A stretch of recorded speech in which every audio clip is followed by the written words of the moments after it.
তো রাতে আবার ডিনার নিয়ে চলে এসেছি। আজকে শুধু খাওয়ার টাইমেই আসছি তোমাদের কাছে। তো এখন রাতে ডিনারে আমি কি খাবো চলো তোমার সাথে দেখাই।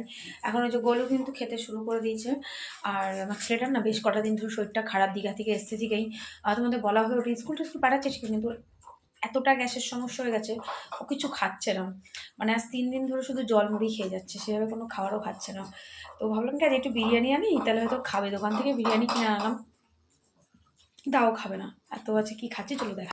তো এখানে রয়েছে আমার আলু বিরিয়ানি, এই যে সালাড, এই যে ডিম সিদ্ধ ঘরে, আর এখানে রয়েছে ছানার পায়েস। যেহেতু আমার ছেলেটা ভালো খায় তাই জন্য এনেছিলাম, কিন্তু ছেলেটা আমার খাবে না। ওই যে ওর জন্য এখানে তোলা রইলো, এটা গরুর খাওয়ার, ওর জন্য এখানে ডিম বিরিয়ানি তোলা রইলো। আর এখানে আমি আমারটা নিলাম, ও খাবে না যখন জোর করবো না। ওই যে দেখো ঘরে শুয়ে রয়েছে, আর এই যে জিগার একজন আমার খাচ্ছে। তো এই হচ্ছে ব্যাপার। কিন্তু আমি খেয়ে নিই, আমাকে তো খেতে হবে, আমি জন্য খেয়ে নেবো। ছেলেটা যখন খাবেই না কি করবো, ওটা রেখে দিই, ও না হয় পরে খাবে এখানে। আবার পরেও দেবো না ভাবছি, কারণ বাসিটা দিলে না আরও বেশি মুশকিল হবে, তার জন্য দেবো না।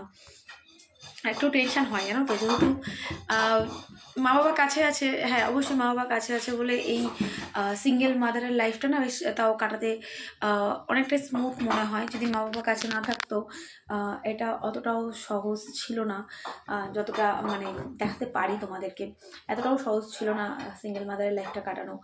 বাবা মা আছে বলে অনেকটাই বলতে পারো মনে সাহস পাই, মনে জোর পাই।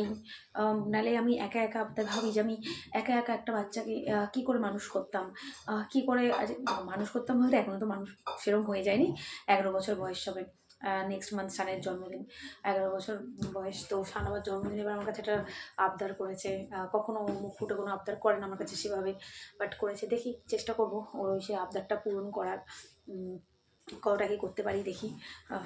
কী আবদার সেটা তোমাদের যদি আমি ওকে দিতে পারি অবশ্যই তোমাদের সাথে আমি শেয়ার করবো। যদি দিতে না পারি বেকার বলে কী করবো বলো। তো তার জন্য আগে থেকে বলছি না, কারণ ওই যে বললাম সিঙ্গেল মাদার লাইফটা না অতটাও সহজ হয় না যতটা সহজ করে আমরা এখানে দেখাই। কারণ তোমরা প্রত্যেকে জানো ক্যামেরার পেছনে আমাদের একটা দুনিয়া থাকে, সেই দুনিয়ার আভাস তোমাদের এখানে আমি অন্তত আসতে দিই না। বাকিরা কে কী করছে আমি জানি না, বাট আমি আসতে দিই না। অনেক সমস্যা অনেক কিছু দিয়েই চলতে হয়, কিন্তু চেষ্টা করি সবটাই গোপন রাখার, চেষ্টা করি সবটাই সরিয়ে রেখে তোমাদের কাছে হাসি মুখটা নিয়ে আসার। তো সেটাই চেষ্টা করবো সবসময়ের জন্য, যতক্ষণ আমি পারবো, যতক্ষণ আমার দ্বারা সম্ভব হবে আমি সেটা তোমাদের থেকে দূরে রাখারই চেষ্টা করবো। আমার জীবনের খারাপ সময়গুলো, খারাপ পরিস্থিতিগুলো, খারাপ অভিজ্ঞতাগুলো ভালোটা নিয়ে দেখাবো। তো চলো যাই হোক, অনেক বেশি কথা বলে ফেললাম না। তো চলো ডিনারটা আমি করে নিই, তোমরাও সবাই ডিনার করে নাও। আর প্লিজ আমার উপর কেউ রাগ করো না, এত রাগ করলে কী করে থাকি বলো তো, জীবনে বেঁচে থাকাই তো দায় হয়ে পড়বে।